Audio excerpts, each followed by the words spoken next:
The sky was painted in hues of gold and orange as the sun dipped below the horizon.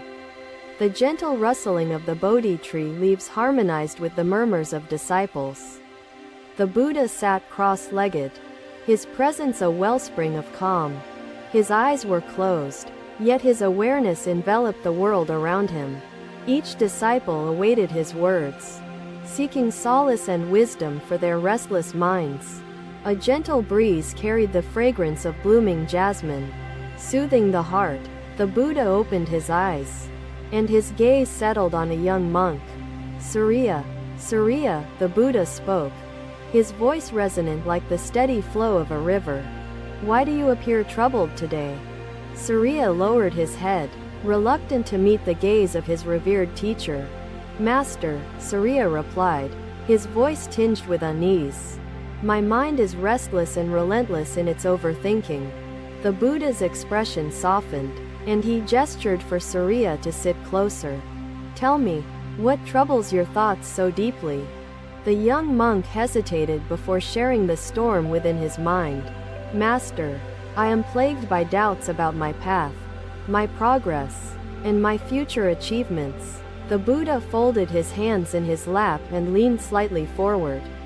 The mind, Surya, is like an untamed monkey, leaping incessantly from branch to branch. He paused, his gaze traversing the gathered disciples, making the teaching universal. Without mindfulness, the mind drifts to past regrets or future anxieties, seldom dwelling in the present. The sound of a bamboo flute played faintly in the distant village. Blending into the sanctity of the moment, the Buddha continued, let me share the tale of a farmer named Danu, who sought my counsel in his turmoil. All eyes fixated on the Buddha, their breaths steady, syncing with his words. Danu was dedicated to his fields, but his thoughts were a tempest, fearing drought and pestilence. The disciples nodded in resonance, seeing their own lives mirrored in the tale. Day and night, Danu worried about his crops, his energy consumed by future misfortunes yet to unfold. The Buddha's gaze deepened, as if peering into each heart present. Danu approached me and lamented, Master, my mind is weary and overburdened with thoughts of what may befall me. Surya listened intently, feeling Danu's despair echoed in his own restless heart. I asked Danu, do your thoughts of worry water your crops or protect them from calamity? A faint chuckle rippled among the disciples, the simplicity of the question illuminating a profound truth. Danu realized his worries were as futile as a sieve attempting to carry water, the Buddha said, a gentle smile gracing his lips. The storms in his mind were self-made, nourished by his inattention to the present. The sun had set completely, and the sky now embraced the velvety depth of twilight. Fireflies dotted the darkness, their glow mirroring the light of realization dawning in the disciples. What Danu needed, and what all minds need, is an anchor, something to tether them to the present moment.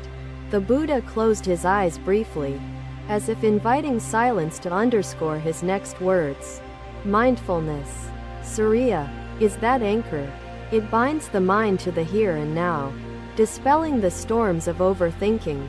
Surya looked up at his teacher, hope rekindled in his eyes. How, Master, can one cultivate this mindfulness amidst the chaos of thought? He inquired earnestly. The Buddha raised his hand to the space between the earth and sky. Begin with the breath. It is constant, ever present, and within your control, he instructed with clarity. Breathe deeply, Surya. Feel the air as it enters and exits, and let it ground your wandering mind. He gestured for the disciples to join in, their collective breaths creating a symphony of life. Each inhale and exhale is a moment reclaimed from the whirlpool of thoughts, the Buddha said, his voice steady. Feel the earth beneath you, the air around you, and the life within you. These are your anchors. The disciples followed his guidance, the stillness around them growing palpable as their breaths aligned in rhythmic harmony. Master, Surya spoke again, his voice steadying. But what of thoughts that persist and refuse to quiet? The Buddha's lips curled into a serene smile. Do not resist them, Surya, he replied with profound gentleness. Observe them as clouds passing through the sky. He continued, just as clouds are not the sky itself. Your thoughts are not your essence. The fireflies danced in spirals, as if weaving the truth of his words into the fabric of existence. Allow your thoughts to come and go without grasping or fearing them, the Buddha elaborated. In observing without attachment, you unburden your heart. A faint rustle of the wind played through the leaves, amplifying the depth of silence that followed. The Buddha shifted his focus to the entire assembly. Mindfulness is not a destination but a practice. A path you walk daily, he said. Danu learned to embrace each moment, to feel the soil he tilled and the sun that warmed his face. Surya leaned closer, hanging on to every word as if drinking from a wellspring. Did Danu find peace, Master? He asked, his tone imbued with hope. The Buddha nodded, his smile both solemn and joyful. Danu discovered that mindfulness is the bridge between struggle and serenity. The moon rose, casting its silvery glow over the sacred grove, enveloping the scene in tranquility. Surya, your mind will wander, for that is its nature, the Buddha said. But mindfulness will always bring it home. The disciples bowed deeply, their hearts imbued with clarity and resolve. The Buddha leaned back, his silhouette merging with the serene landscape. Remember, mindfulness is your beacon, illuminating the path to freedom from the prison of overthinking. His words lingered in the air, etching themselves into the consciousness of each listener. The Bodhi tree swayed gently, as if bowing in reverence to the wisdom shared. Surya sat upright, his breath steady and his mind calm for the first time in weeks. The Buddha closed his eyes, the stillness around him deep and all-encompassing. The assembly dispersed slowly, each disciple carrying the light of the teaching into their own lives. Surya lingered a moment longer, gazing at the serene form of his teacher. He whispered to himself, I will walk this path with courage and mindfulness. With renewed determination, Surya bowed to the Buddha and stepped away, ready to embrace the present with an unburdened heart. The night embraced the grove, its silence profound and comforting, as if sealing the teaching in eternity. Another day, the disciples gathered under the Bodhi tree, the morning sun casting soft rays through the fluttering leaves. The air was serene, carrying the faint scent of blooming lotus flowers from a nearby pond. The Buddha sat in tranquil meditation, his presence anchoring the assembly. The hum of bees mingled with the rustling of the forest, creating a rhythm of natural harmony. As the disciples settled, the Buddha opened his eyes, his gaze calm yet piercing. Today, he began, we speak of worries that turn endlessly like a wheel upon its axle. He turned toward an elder monk, Rahula, whose face bore the marks of sleepless nights. Rahula, the Buddha called gently, what troubles you that rest eludes you so often? Rahula lowered his gaze, humility and unease mingling in his posture. Master, Rahula replied, his voice soft yet strained. My mind is burdened by the needs and struggles of those in our community. The Buddha nodded with compassion, understanding the weight of Rahula's words. Your heart is noble, Rahula, but your worry consumes you like fire consuming dry grass. The disciples exchanged glances, recognizing Rahula's turmoil as a reflection of their own hidden concerns. To illustrate, the Buddha continued, I will tell you about a merchant named Sujata, who came seeking my counsel. The attention of the assembly sharpened, their focus unwavering upon the Buddha's every word. Sujata owned a thriving trade but was constantly consumed by worries over her goods and customers. The Buddha gestured toward the horizon, his voice steady and clear. She spun the wheel of worry with her every thought, fearing loss, theft, and discontent among her buyers. A gentle breeze swept through, carrying with it the sound of rustling bamboo. Sujata came to me one evening. Her expression clouded with despair, the Buddha said, his tone solemn yet empathetic. Master, she asked, how can I escape this endless cycle of fear and worry? The disciples leaned forward, their breaths growing slower, attuned to the cadence of the teaching. I told her, Sujata, the wheel stops spinning when you choose to stop turning it yourself. The Buddha paused, allowing the gravity of his words to settle within the gathered disciples. How, Master, did Sujata cease this turning of the wheel? A younger disciple interjected, his curiosity piqued. The Buddha raised his hand gently, inviting patience and attentiveness. I guided her to observe her thoughts as one observes the flowing of a river, he explained. He turned his gaze back to Rahula, as if speaking to him directly now. I asked Sujata to sit in silence and watch her thoughts rise and fade. Without grasping or fearing them, a dragonfly hovered momentarily, its iridescent wings glinting in the sunlight, before darting away. In the beginning, the Buddha continued. Her mind resisted, urging her to cling to each worry as though it were a treasure. His voice softened, its rhythm like the lapping of gentle waves. But with practice, she learned to let her thoughts flow by, neither holding nor pushing them away. The disciples collectively exhaled, sensing the profundity in the simplicity of his teaching. She discovered that her worries were like waves on the ocean, temporary and ever-changing, but never permanent. The Buddha's eyes seemed to reflect the depth of those waves, filled with infinite understanding. Rahula lifted his head, his eyes tinged with a mixture of doubt and hope. Master, he asked, will this practice ease the weight I carry for others? The Buddha smiled, his expression both kind and resolute. Mindfulness, Rahula, is not abandonment but clarity, he replied. It allows you to discern what is within your power and what is not. The forest seemed to hold its breath, the stillness amplifying the power of his words. You must let go of the illusion that worry itself solves problems, the Buddha added, his tone unwavering.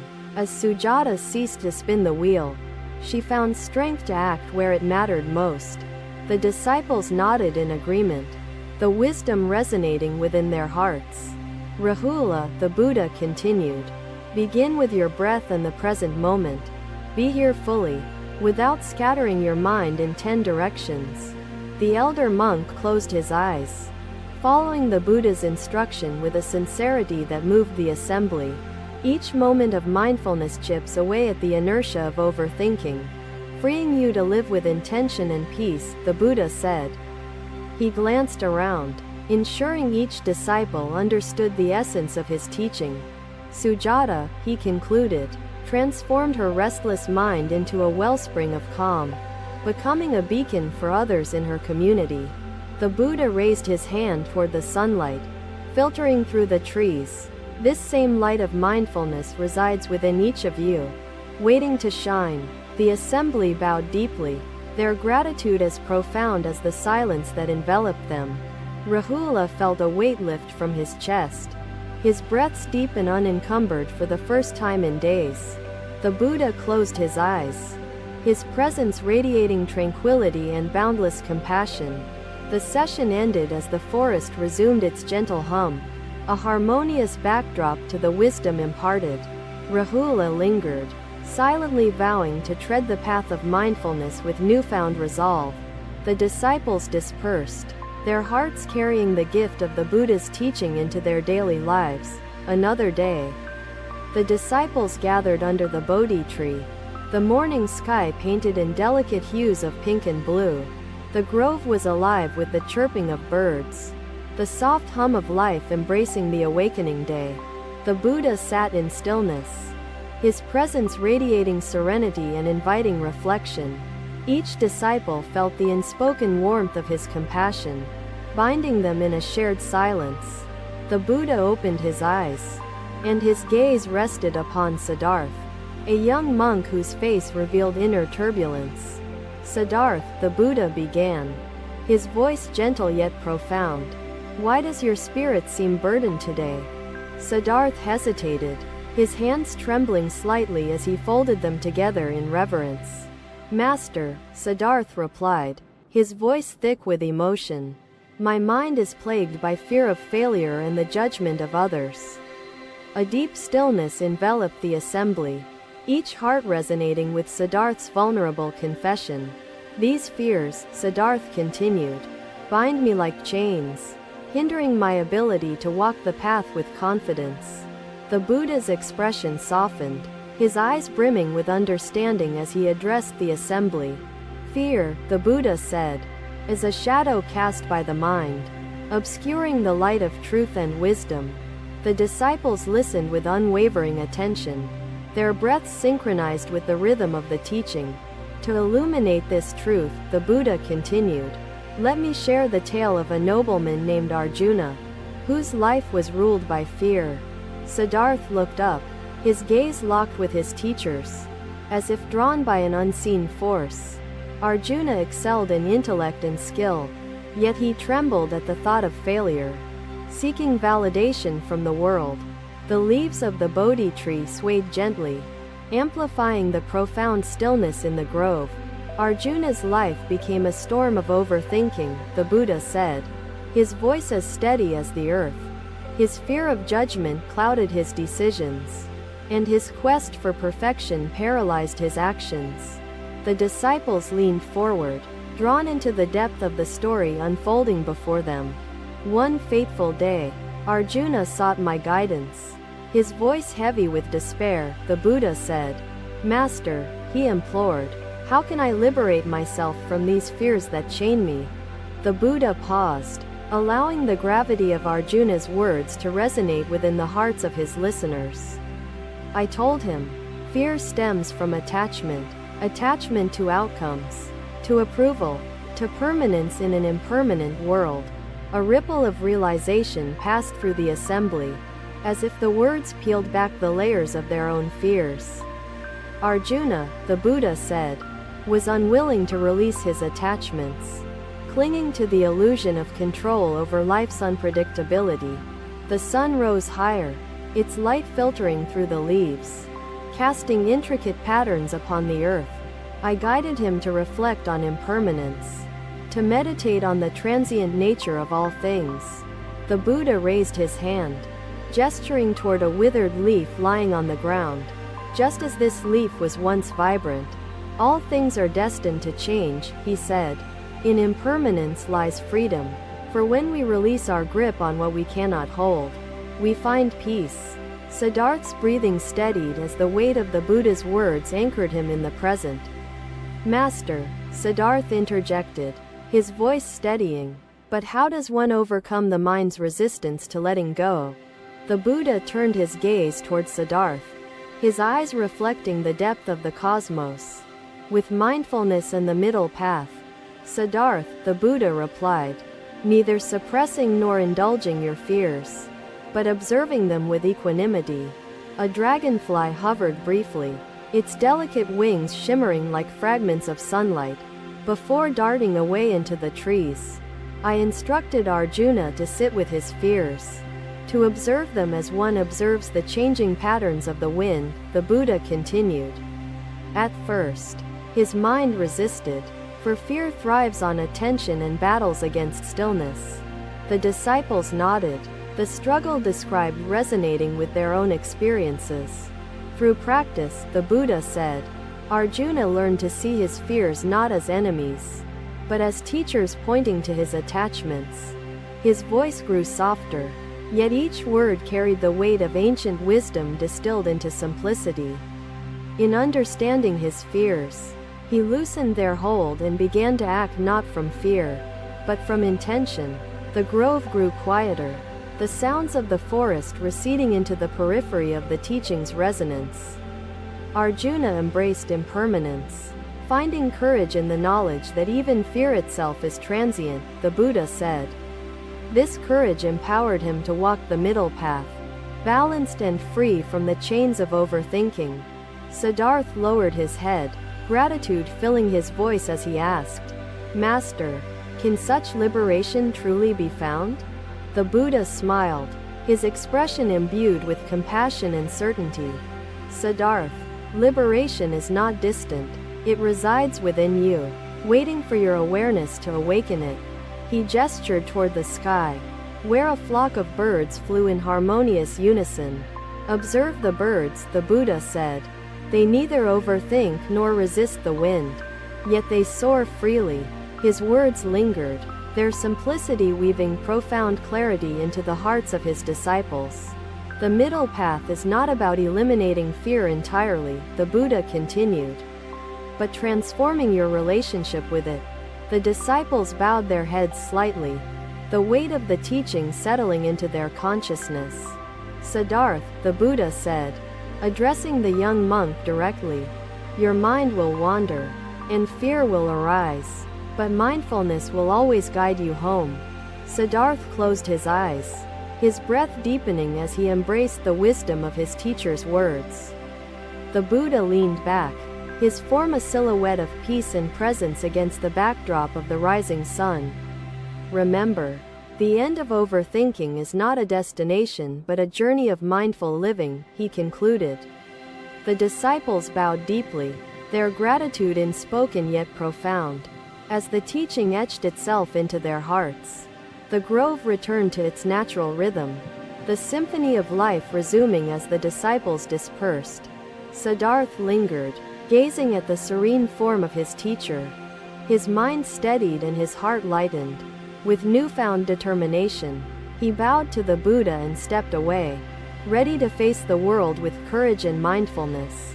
The day unfolded, its beauty unmarred by the shadows of fear, as the wisdom of the Buddha continued to illuminate the path forward. Thank you for watching. Buddha's teachings are always with you. Subscribe to our channel and we will see you in the next video.